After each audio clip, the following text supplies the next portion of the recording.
Welcome everyone. My name is Rowan Borst. I'm a project manager access to finance here at GOGLA. And welcome to the webinar of the COVID Impact Monitor kickoff.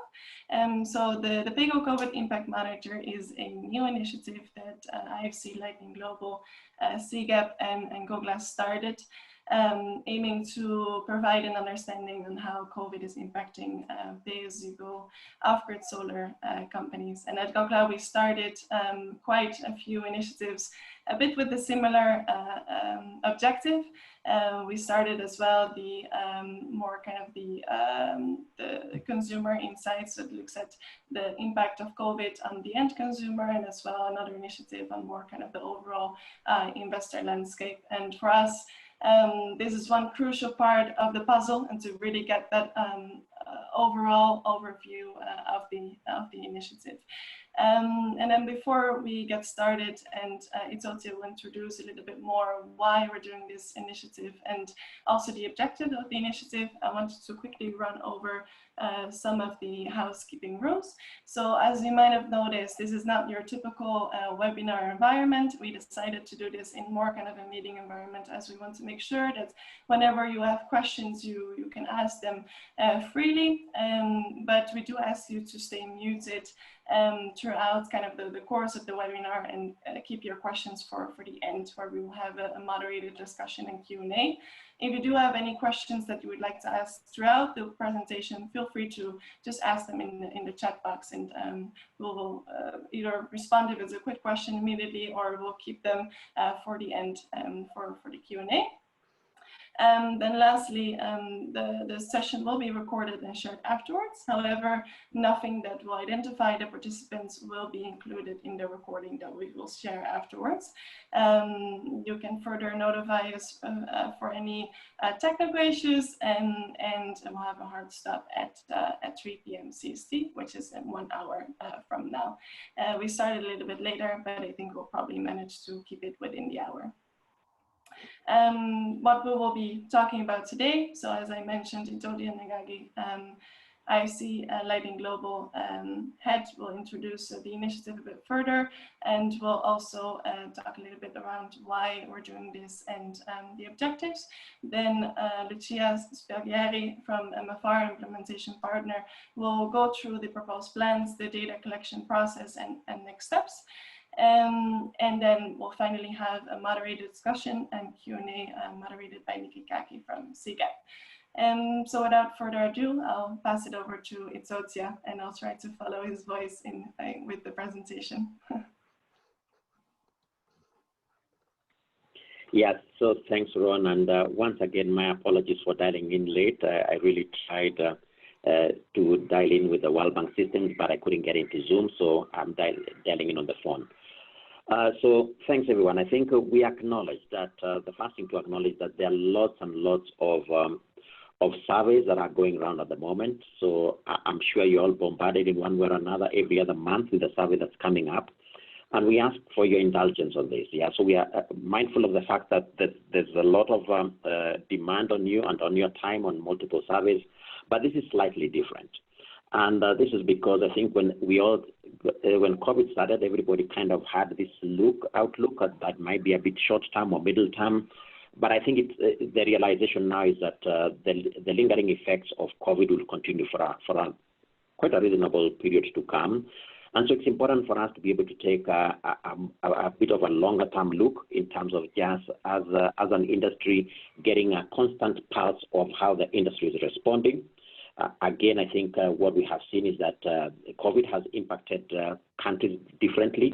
Again, just having an insight into some of the results that are coming in on the half-year reporting, you can see some of the countries that, as an example, the ones that classified the solar as an essential services are a bit insulated from the shocks that were experienced in other markets that did not do so. The markets that had a severe clampdown, again, were impacted more severely than others. So it's with that notion that we said, okay, let's prepare this for the long term in terms of understanding how these trends are impacting this market. But in the same way, I think we see similar trends that we see in the financial institutions who are closely monitoring the impact of this. That's being done on a more formal basis by central banks and other regulators.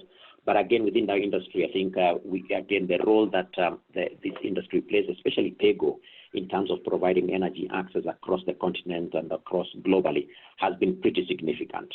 And that's illustrated by the sales that we see over time. So that's why we thought that it's important for us to go beyond the normal pulse reports that I think have been coming in, which are very spotty in nature. They are excellent, I think, so not to underrate the importance that they've had in terms of just giving everybody a glimpse of where the market is. But I think we want to have a more regular basis, so something that we are tracking over time. And this will help us get a sense of, what are some of those unique challenges that are being experienced at a country level, some of those challenges that are being experienced at a regional level, and maybe at a Pan-African level. And that will help various development partners in terms of the engagement that they need to have in order to address this. But more importantly, also, I think we've also been receiving a lot of requests from various investors who are would like a bit of sense from us in terms of how the industry is performing. And again, without the benefit of a trend analysis, it's been difficult to be able to provide meaningful feedback based on those spot checks that the market has been having.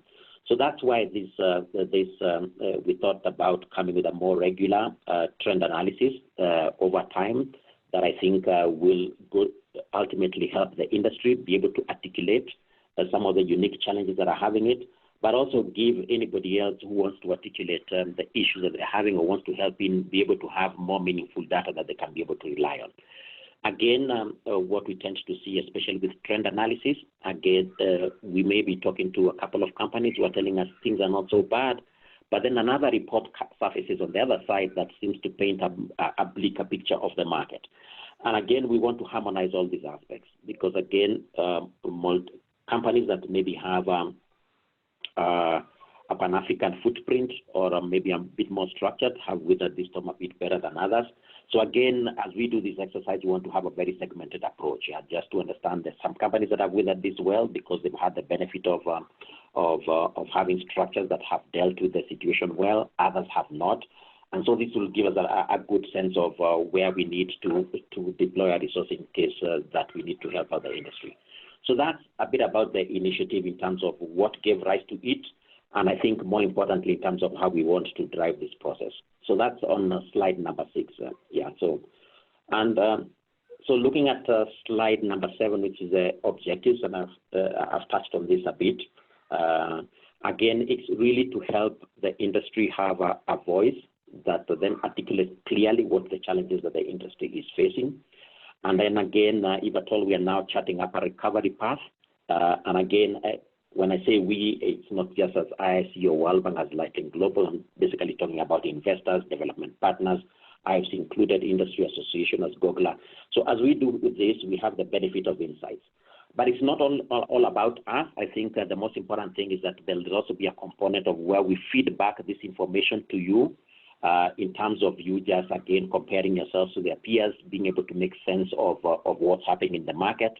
So I think, some of these will be sectoral challenges, and it's important, therefore, for us to be able to feed this data for you to be able to understand what's happening and to be able to make more meaningful decisions.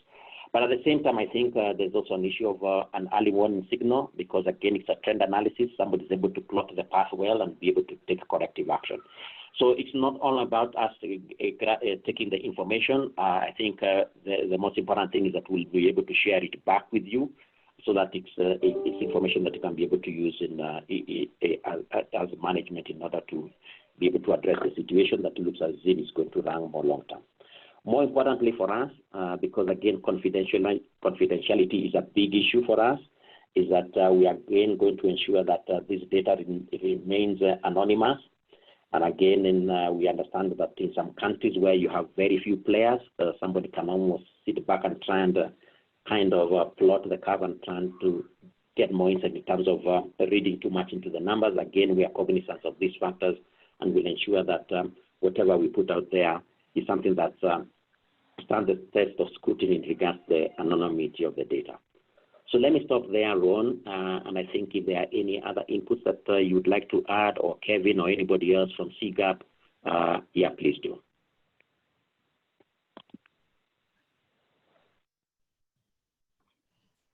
Yeah, thank you for that, Itotia. I think from my side, nothing to add. I think this initiative will really help us to kind of get a better understanding into what is going on in the sector and hopefully prepare us for the times to come.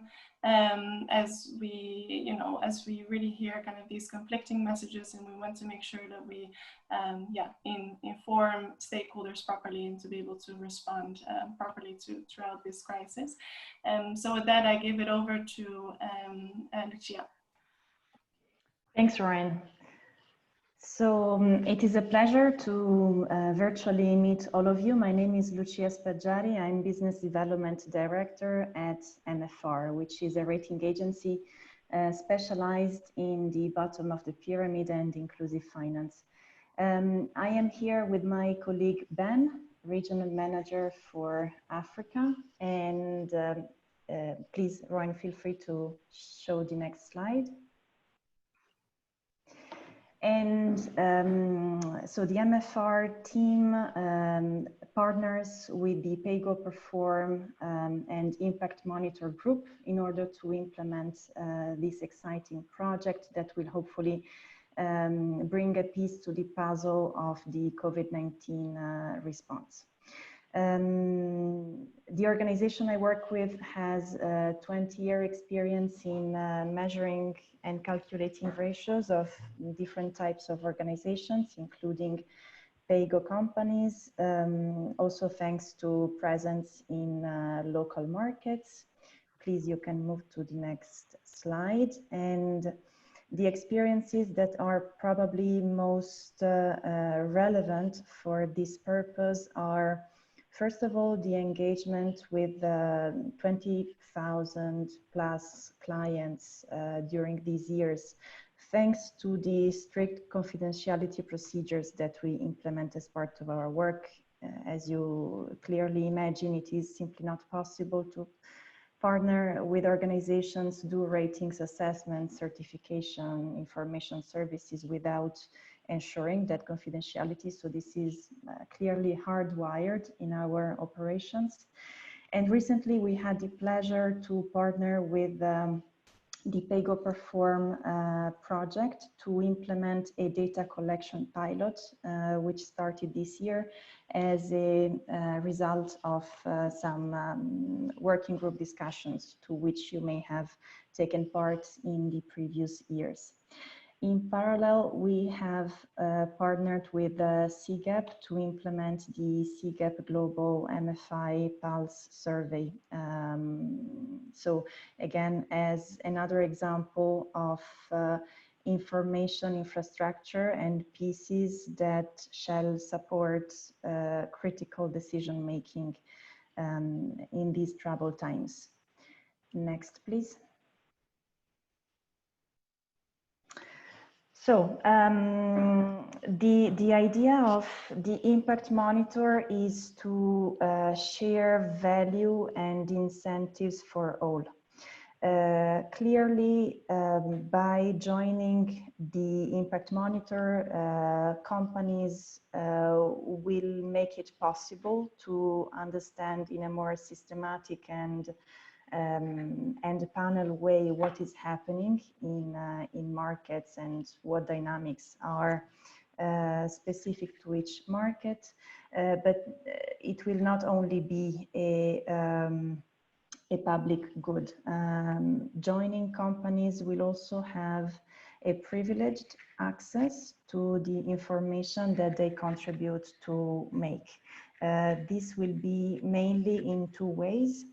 Joining companies will have access to private dashboards where they will be able to see more indicators than the indicators available at public level, number one. And number two, they will be able to slice the data according to a larger number of peer groups and breakdown possibles. So this is to recognize, even if we try to make the survey as light as possible, and this is really light compared to other initiatives, we recognize the effort and time that it takes to teams and would like to compensate this with this benefit.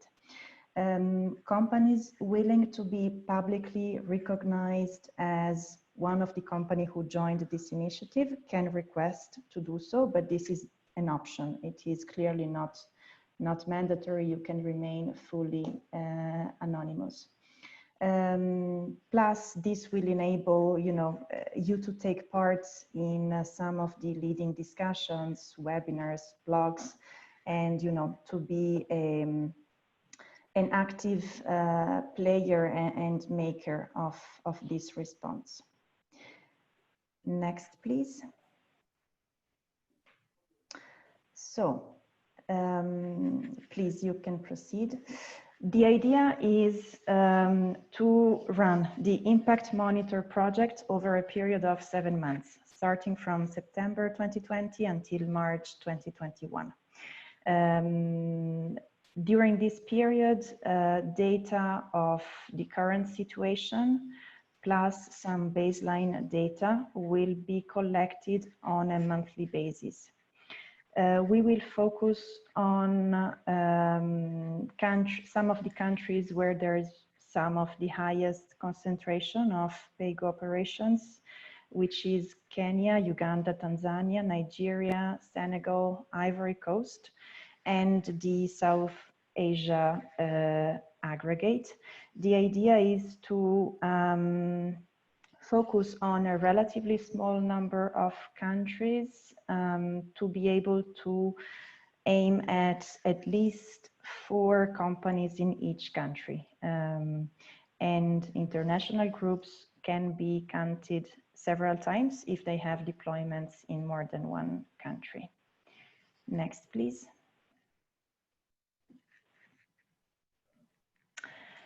The survey is mainly aimed at companies with a majority of operations that go through the PAYGo payment model and that engage in B2C operations. So this is the focus.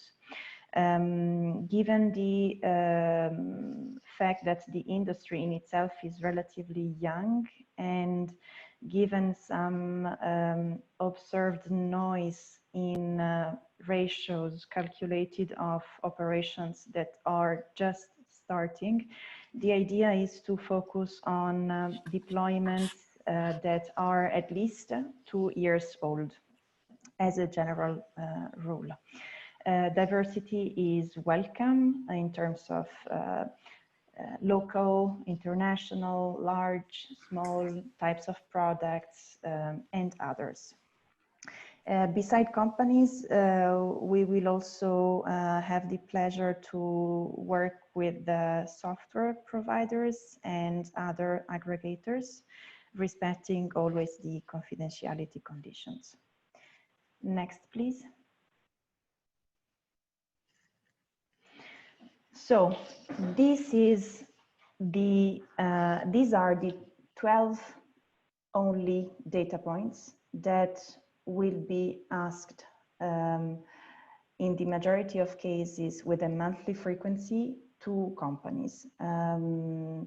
There has been quite some discussion going on, and as you can imagine, trade-offs and pros and cons have been discussed, but this is the proposal of the list that will maximize value in terms of ratios and trends observed versus level of effort to provide these indicators. So you can see that here we have 3 main goals. What we would like to keep monitoring together with you is, first of all, how sales are going. Are we still in business, and to which extent compared to the past? How is the portfolio quality evolving, impacts, concentrations, trends, signs of stress, and hopefully recovery, as well as liquidity, evolution, reserves, and potential risky areas. As you can see, the information that is typically taking a bit more time to be processed because it is part of the income statement, namely the value of receivables that are written off, and the costs are asked with a lower frequency than the other indicators, because we know this takes more time and it also takes more time to become available. Next, please. So based on the 12 metrics that will be asked and that you saw in the previous slide, this will be available on the public dashboard. We will have some key portfolio quality metrics that we all use: collection rate, receivables at risk with more than 30 days late, receivables at risk more than 90 days, growth of our outstanding receivables, restructured receivable ratio, write-off ratio, as well as some indicators of the trend in sales, growth in total cash flow, and growth in receivables generated, plus liquidity, liquidity over total cost. This will be available by region and by type period. Next slide, please. This is what contributing companies will be able to see that is additional to the public view. And so this...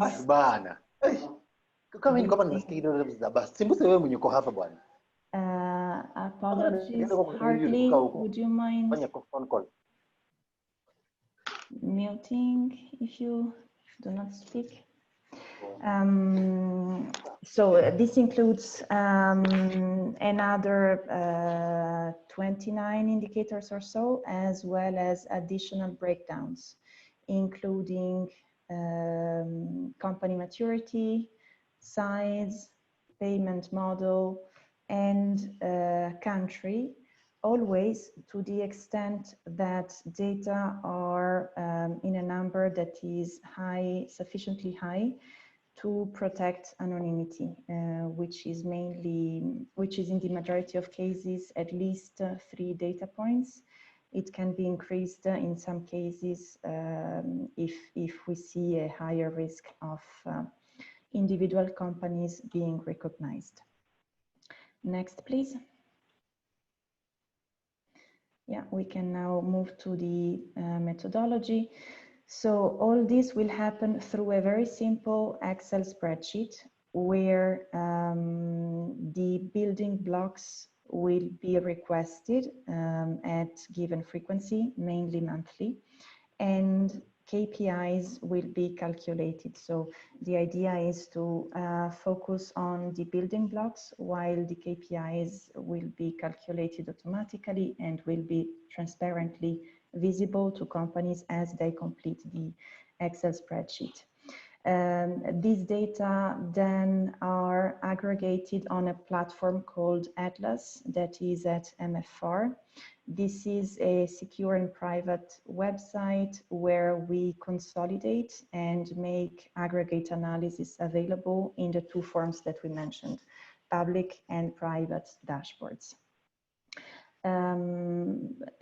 An important point to make is that it will only be your technical partner, the implementing one, the one who has to, so MFR, it will only be MFR seeing your individual data. No other organization will be able to see individual data, but only the aggregate data. And so this is the highest confidentiality level that we can guarantee and that we adopt in this case. Next, please. We will sign to this end with each participating company a non-disclosure agreement where we will commit to keep the ownership of the data always with the company. Ownership never gets transferred. To use the data shared exclusively for the purpose of this initiative. And as anticipated earlier, we will apply here our usual confidentiality protocol as a rating agency, meaning that the access to the data will be limited to our employees, which are authorized for this project. There will be this rule of minimum 3 companies per each aggregate to manage the risk of guessing individual identities, and data will not be shared with any other party unless we receive an express consent from companies. Next, please. Yes, so in terms of next steps, and please, there will be a Q&A right after this, where you are encouraged to share your thoughts. But before that, quickly on next steps.